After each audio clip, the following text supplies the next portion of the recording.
Hi everyone, my name is Sarah Mari. I'm one of the librarians at Portland Public Library in Portland, Maine, and I'm here today to continue reading The Vanderbeekers of 141st Street, written by Karina Yan Glaser and published by Houghton, Mifflin, Harcourt. We're going to pick up right where we left off with Chapter 3. Hyacinth had always had her best ideas when surrounded by her favorite things. Scraps of odd-shaped fabric, buttons of many shapes, fat spools of thread in a rainbow of colors, and paper packets with deadly-looking sewing needles.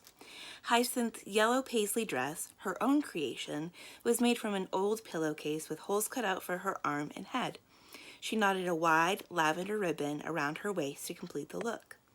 Sitting in the middle of the living room, Hyacinth rummaged through her ribbon collection as she tried to think of something to make for the Biederman. It would have to be something so spectacular that he would change his mind about forcing them to move. When Franz ambled by, Hyacinth took out a piece of green ribbon and draped it over him. His tail wagged about 200 on the WPM, or wags per minute meter. Out of the corner of her eye, Hyacinth spotted her mom leave the kitchen, disappear into the laundry room, and then reappear, lugging a stack of collapsed boxes that had been stored behind the washing machine. But they weren't just regular boxes. They were moving boxes. Hyacinth's bleak mood was interrupted by Franz's happy owl, followed by the sound of the mail slot opening and a stack of envelopes and magazines dropping onto the floor. Hyacinth hopped to her feet and followed Franz to the front door. She rotated the locks and pulled the door open. "Hello, Mr. Jones," said Hyacinth. Mr. Jones had been the postman in her neighborhood since before Papa was born. Franz barked twice and snuffled his nose into the mailbag. "My friends," Mr. Jones replied, rubbing Franz behind the ear with one hand and giving Hyacinth a high five with the other. He gently nudged Franz's nose out of the way and then took a biscuit from his mailbag and tossed it to him. Franz swallowed it whole and shamelessly rummaged through the mailbag for more.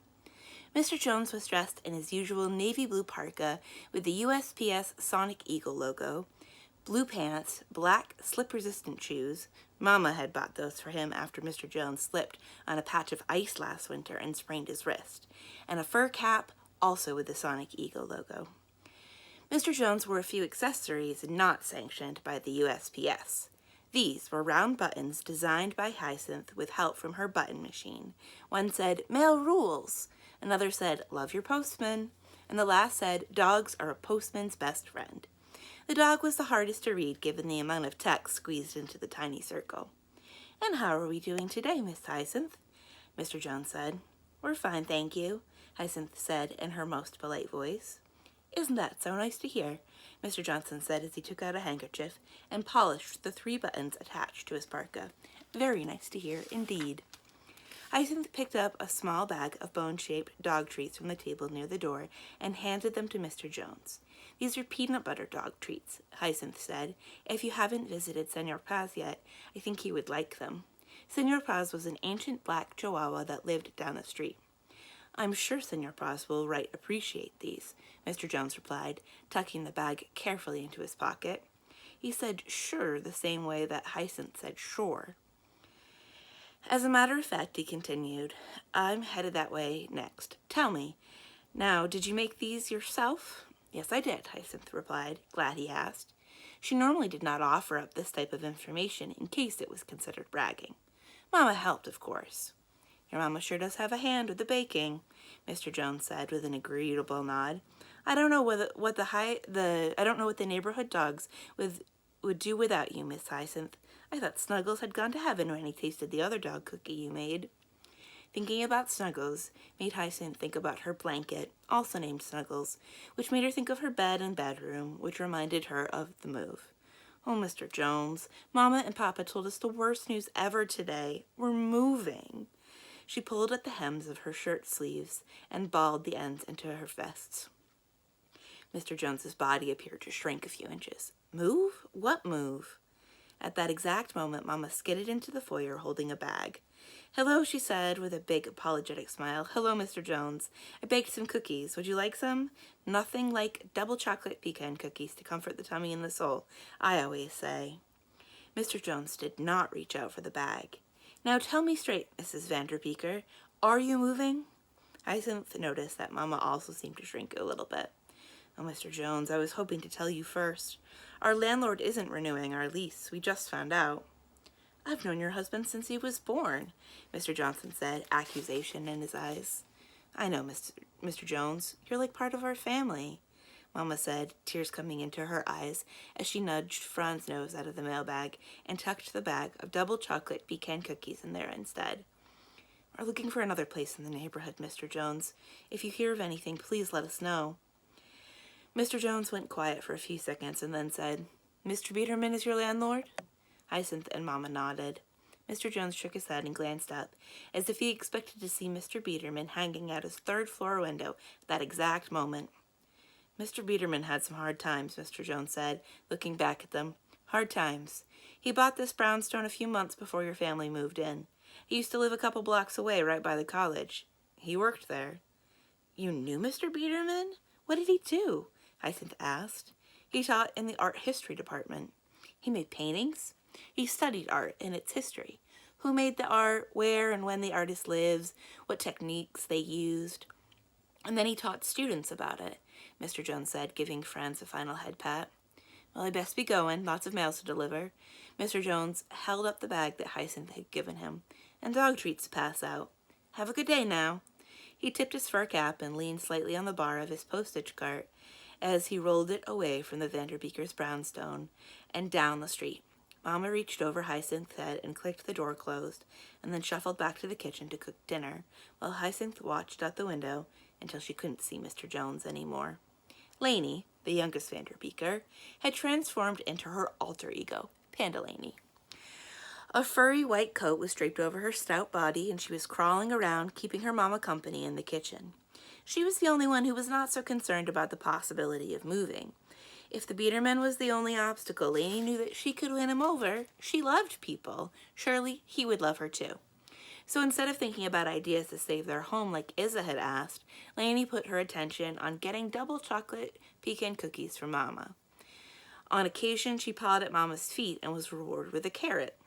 Lainey didn't like the carrots so much, too crunchy and too orange, but Panda Lainey loved them. Panda Lainey also loved cookies. Well, Lainey liked them too, and if she was lucky and ate 3 whole carrots, usually a cookie would follow.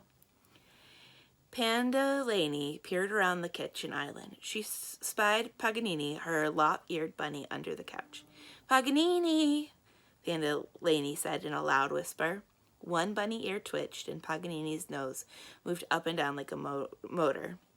The gray rabbit scooted out from under the couch and, after a suspicious glance in Franz's direction, hopped towards Panda Lainey's outstretched hand.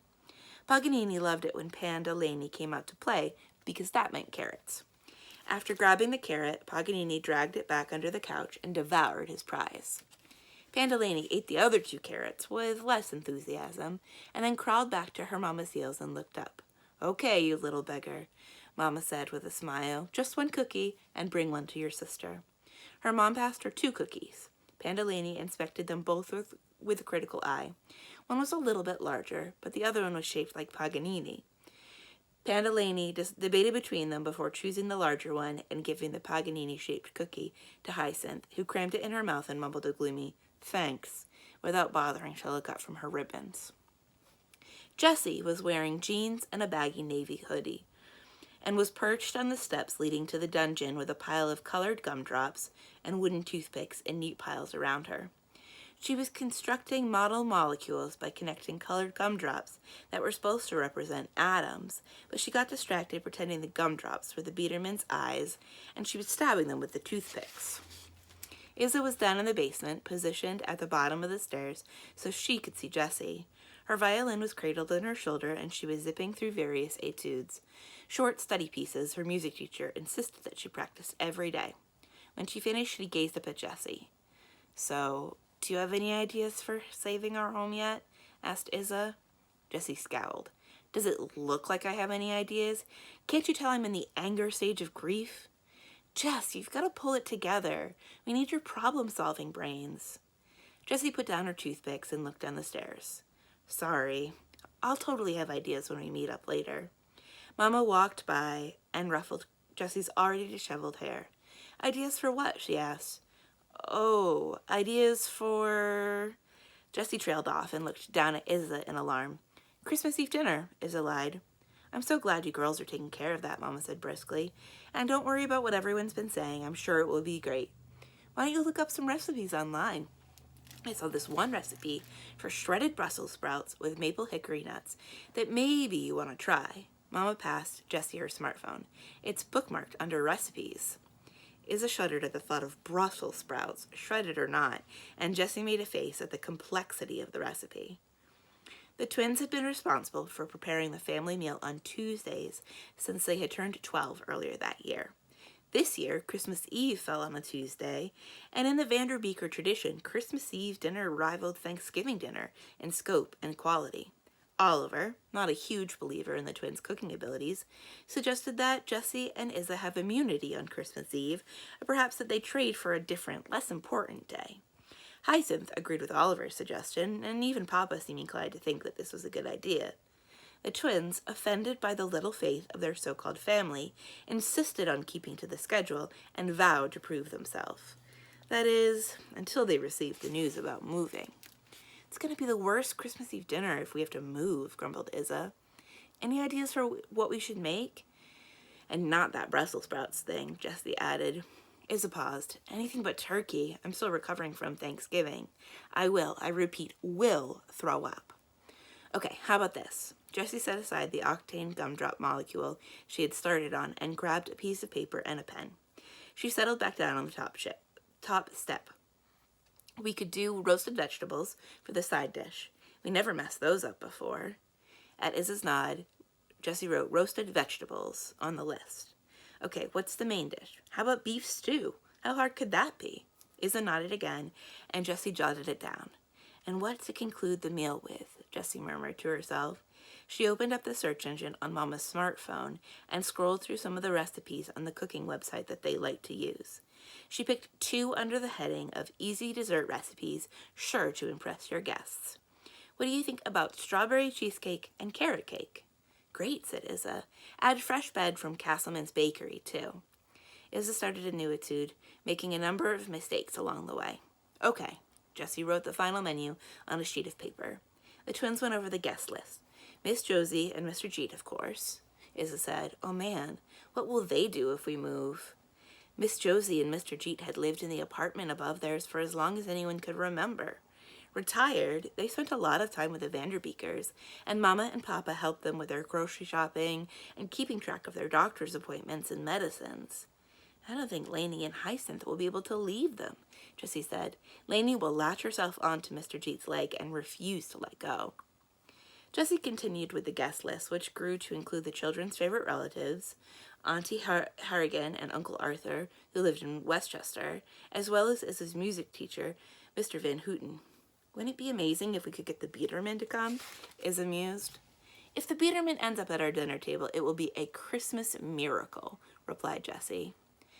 Isa shrugged and then began playing Sardatis by Vittore Monti, moving to the end of the piece and striking the last note with a flourish of her bow. A familiar scuffling was heard outside. The door to their apartment burst open, and in tumbled their dad. Papa took off his coat and hung it up next to the door, and then walked across the kitchen to the basement door. Brava! He called down to Isa. A perfect rendition of Sardatis. Excellent emotional interpretation. Amazing dynamics. Oh, Papa. Isa rolled her eyes. That was the worst. But each time is new, my little violinist. You've never played it exactly that way, right? The beauty of live music. He flicked a nickel down the staircase where it bounced off some steps and landed in Isa's violin case. And then he scooped up Lainey and placed her on top of her shoulder. Has anyone seen my Lainey Bean? I'm looking all over for her. I'm not Lainey Bean, I'm Panda Lainey, said the white-swathed wonder from above. Ah, Panda Lainey, my favorite type of panda. Let's see, I don't remember. Are Panda Lainey's ticklish? Lainey collapsed in a torrent of giggles, and Papa swung her off his shoulders and to the ground. Lainey wrapped her arms and legs around his left leg and held on for dear life. Papa half dragged her to where his wife was mixing batter for cheesy bread. The soup pot bubbled on the stove, and the fragrant smell of herbs and vegetables drifted through the kitchen. Hello, beautiful lady, he said, dropping a kiss next to her ear. Mama looked over him. Papa still wore his superintendent uniform, an outfit of his own choosing that he insisted on wearing whenever he did building duties. On the bright side, Mama said, if we move, you won't have to wear that jumpsuit anymore. For your information, Papa said, both of his index fingers pointed down at his uniform, these are coveralls. Only the coolest supers wear them. I want coveralls too, Lainey said from the ground where she still hung onto Papa's leg. See, Papa said to Mama, our daughter has excellent taste. I don't see why you can't wear your normal clothes to take the trash out, Mama said, pouring the bread batter into 2 greased loaf pan. Honey, I can't wear my computer clothes when I do stuff around the building. The computer clothes don't have the let's get dirty and fix things personality that my coveralls do. Mama sighed. Papa scanned the living room and took in the funeral atmosphere. Isa played a mournful tune on her violin, and the brownstone was devoid of the bustle and laughter typical of the Vanderbeeker household. His voice lowered. They're not taking the move well, are they? Mama looked into Papa's eyes. No matter what happens, she said, touching his cheek, I'm grateful for the past 6 years here. She paused. Even if you did wear coveralls. Papa's smile didn't change the melancholy in his eyes as he reached up to put his hand over hers. Life here couldn't have been better. Chapter 4. After Oliver's conversation with Jimmy L., he came back inside, swiped 3 of the double chocolate pecan cookies Mama had baked earlier, and then retreated to his bedroom for some Biederman brainstorming time. Being the only boy among 4 sisters was not easy, but there was one perk. Oliver was the only one in the family who had a room to himself. Indeed, it was a tiny walk-in closet turned bedroom, just big enough to hold his loft bed and a narrow desk underneath it. 5 years ago, Uncle Arthur arrived unannounced, wearing a tool belt and armed with a power drill. Uncle Arthur declared that if Oliver was to survive being the only boy among many sisters, he needed 2 things, an imagination and a place of his own to escape to. His uncle proceeded to install bookshelves on every inch of available open wall space in the room, while Papa looked on in wonder at the blur of construction. From that day on, Uncle Arthur sent Oliver books on a monthly basis. Books about superheroes and Greek mythology and pirates and space exploration and presidents. Now walking into Oliver's room was like entering a miniature library that someone happened to live in. An hour later, Oliver had done 0 brainstorming. Rather, he was so deep into his book, Robert Louis Stevenson's Treasure Island, that he didn't hear Mama calling him to dinner. He was Jim Hawkins, struggling to board the ship after cutting the anchor loose, only to be confronted by the wicked pirate, Israel Hand's Oliver! His sisters yelled, crashing into his sacred, quiet bedroom. Oliver jumped at the intrusion before realizing that, 1, he was not Jim Hawkins, and 2, he was not on a pirate ship. He lifted the book right in front of his face. Leave me alone. Lainey bunny hopped over to Oliver and threw her arms around him. I love you, Ollie, she declared, planting 4 wet kisses on his cheek. Time for dinner. Ugh, Oliver said, scrubbing his cheek with his sleeve. Long John Silver would maroon you for such despicable behavior. Lainey grabbed Oliver's hands and tried to yank him to his feet, budging him not one bit. She did, however, manage to trip over his left knee and knock down a pile of comic books that were stacked by his desk. Lainey emerged from the comic book avalanche, still gripping Oliver's hand. Come on, dinner time! Mama made cheesy bread. Oliver's stomach rumbled, the double chocolate pecan cookies he'd eaten an hour earlier, a distant memory. Despite the lure of piracy, he decided that dinner would be a good idea. Together, the Vanderbeeker children clambered down the steps to the kitchen, all talking at once. Ah, the sound of my graceful children coming downstairs. Delightful, Papa called from the kitchen. Mama turned towards her children and pointed a canary yellow spatula with a glob of meringue cream at them. Attention, I need this table set pronto. The meringue cream dripped off the spatula and spattered on the floor right next to Fitz, who was lurking around the kitchen hoping for just such a miracle. The kids rushed around, banging drawers and dropping utensils. Finally, the table was set, food was placed in the middle, and people were seated.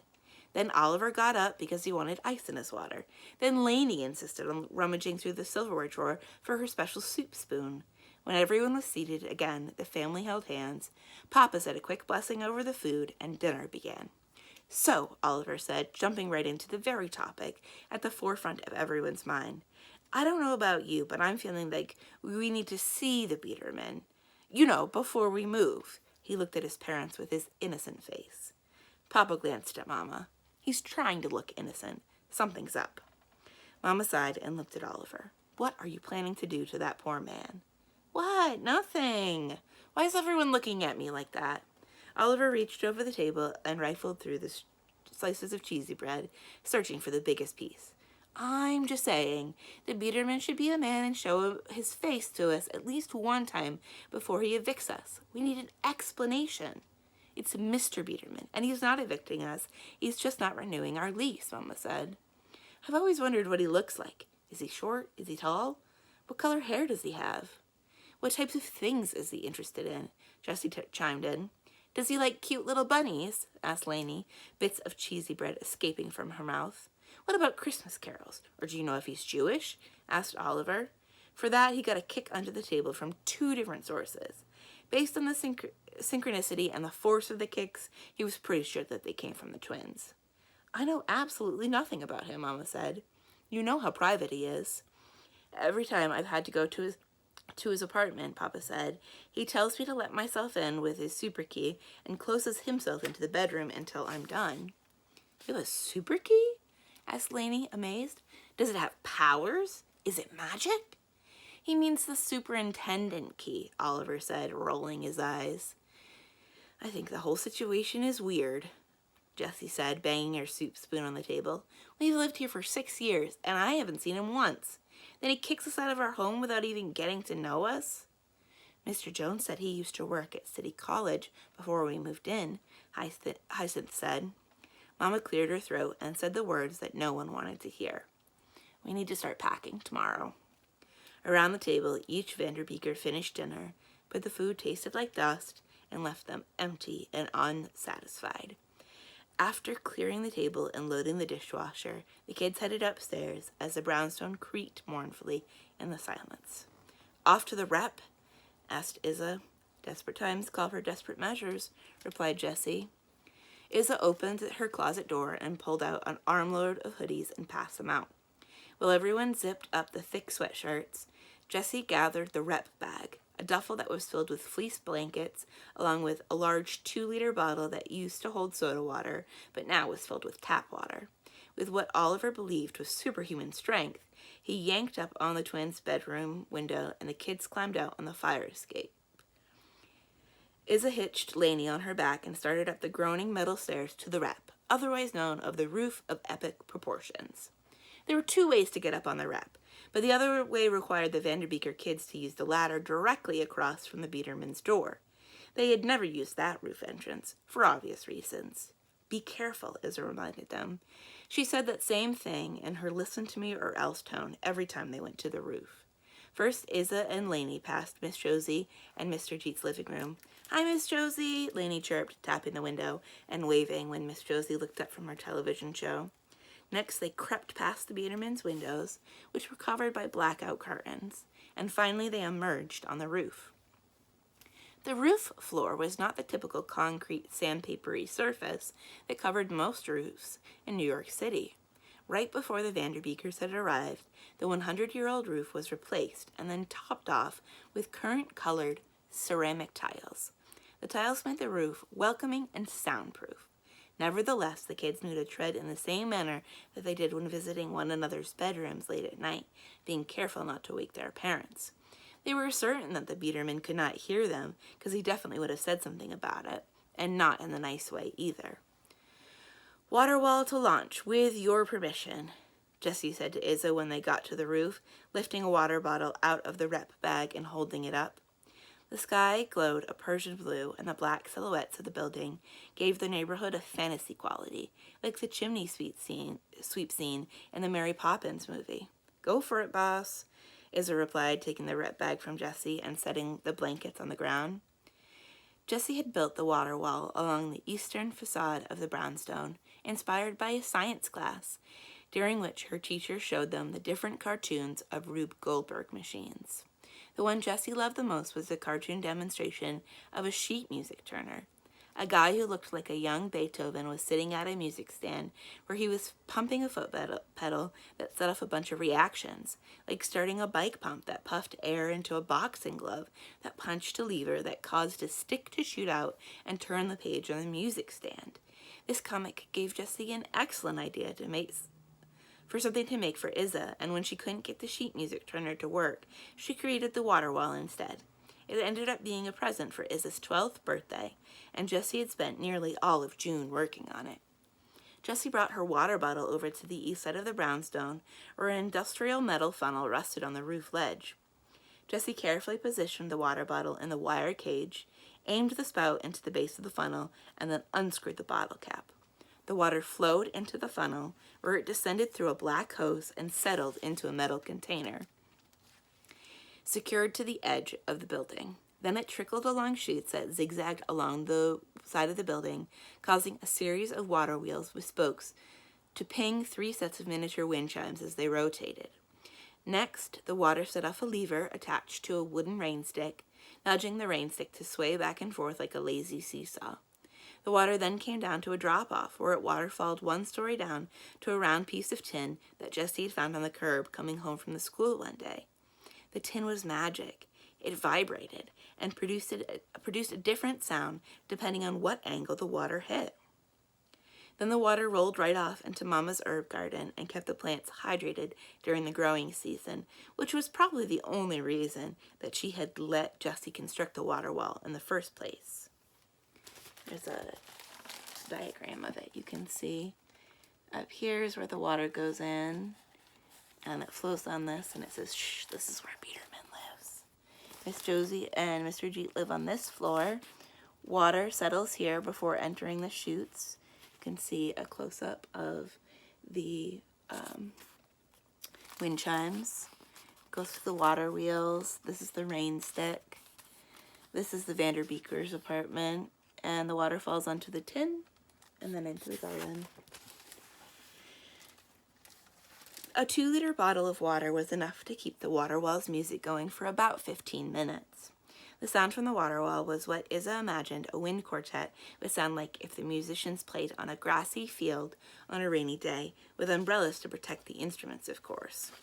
Izza had been speechless when Jessie had unveiled it on their birthday. Jessie had shrugged and said, "It's just physics, no big deal." The music was loud enough for the Vanderbeekers to hear from the roof, but quiet enough not to penetrate the Biedermans' soundproof windows. With the water wall singing, the Vanderbeekers gathered at the south side of the brownstone, leaning their elbows along the edge, except for Lainey, who could only rest her fingertips on the ledge and had to be picked up by Izza so that she could see over the wall. The south view was the best. From there they could see the rows of building up and down the block.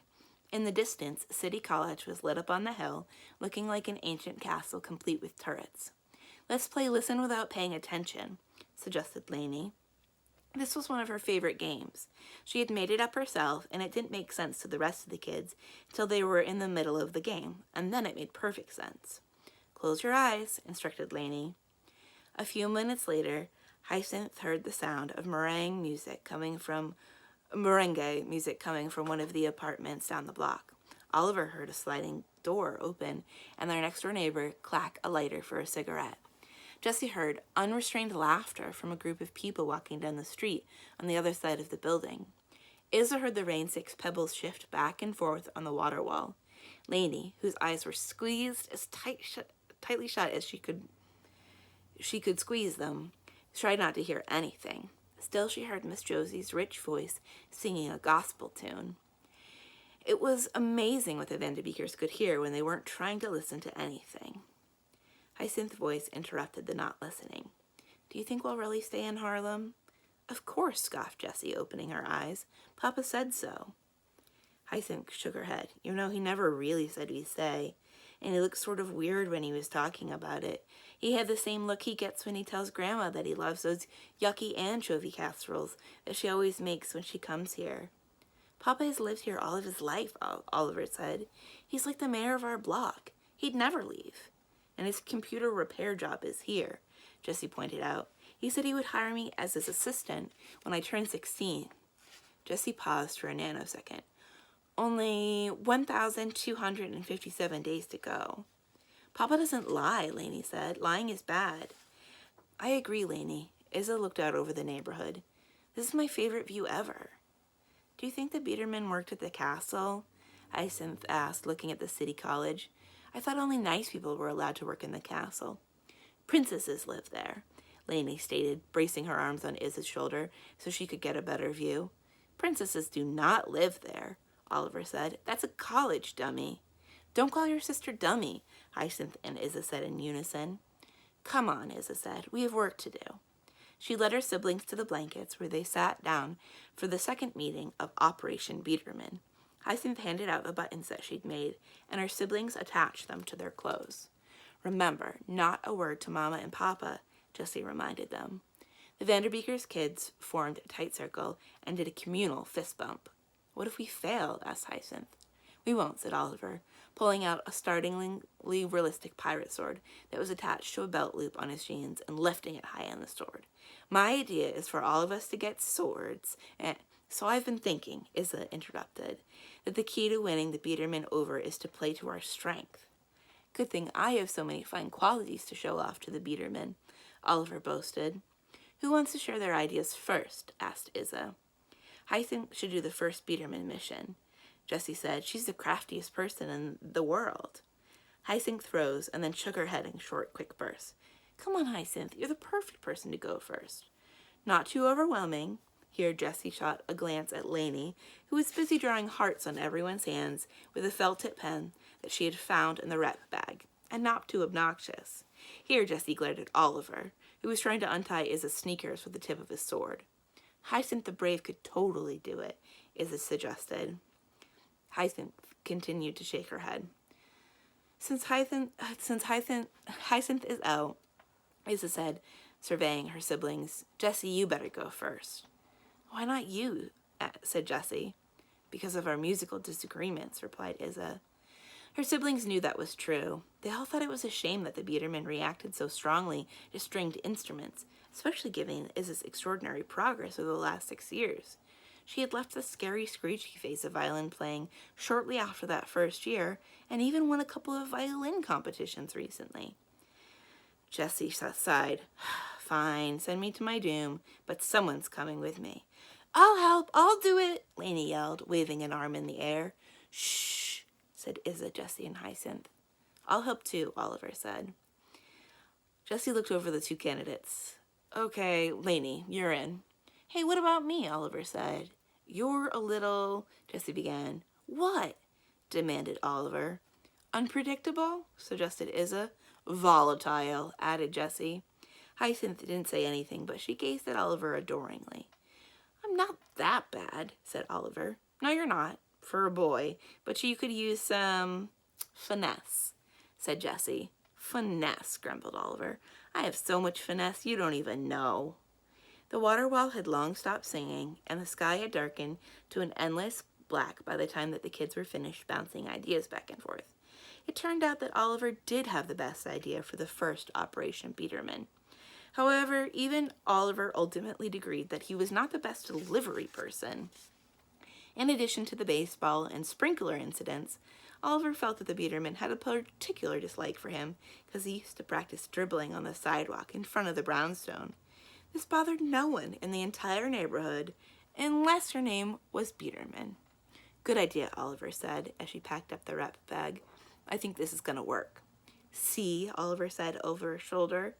He swaggered back to the fire escape, his pirate sword swinging from his belt loop. I told you I got finesse.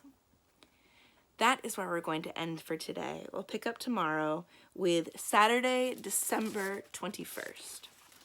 I hope you've enjoyed this part of the story, The Vanderbeekers of 141st Street. This book is by Karina Yan Glaser and is published by Houghton, Mifflin, Harcourt. My name is Sarah Mari. I'm one of the librarians at Portland Public Library in Portland, Maine. Thank you for listening, and I'll see you again soon.